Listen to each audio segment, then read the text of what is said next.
Toma vodka. Tá gravando? Aham. Vamos autorizar. Tá. Pega aqui o... Camila, ai tá gelado. Vamos fazer um videozinho pra minha irmã. Pra sua irmã? É que ela precisa de um vídeo de adolescentes e bebida. Adolescentes alcoólicos. Ela precisa? Precisa. Amor, não sai não. Não, obrigada. Oh, delícia. Hum. Tá gelado, caralho. Não! Põe no pé dela pra amortecer, pra ela não sentir nada na sua cara. Seu namorado tá tirando a roupa da minha. Que lindo.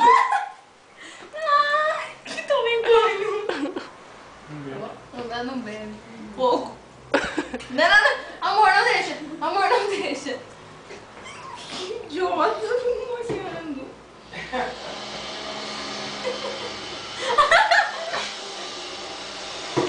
Ai, não vai ver, tô em você. Só apareceu você atormentando todo mundo até agora no nosso vídeo. É isso, pra isso que o Diego Eu serve. adoro atormentar.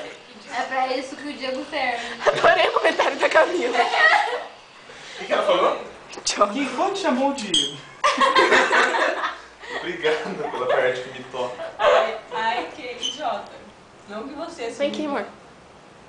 Quem chamou o quê? Para de comemorando, come o bolo. Pode morango. Ah, peça pra mim, eu não vou fazer você. Eu não vou. Ai, Deus amado. Gente, vocês querem jogar baralho? Sim. Acho que tá ali. Morango. Não, tá ali. Menino. Não. Uma portinha. Vitinho. Procurar no fundo aí. Corre. Eu vou. Ai, tá molhada do sofá. Ele não entendeu. Você não entendeu? A ponta vermelha, sua boca aí de longe tá escorregando. Ai, você molhou no meu sofá. Nunca pensei. Parabéns, Diego. Parabéns, Cala a boca, você já vomitou em casa.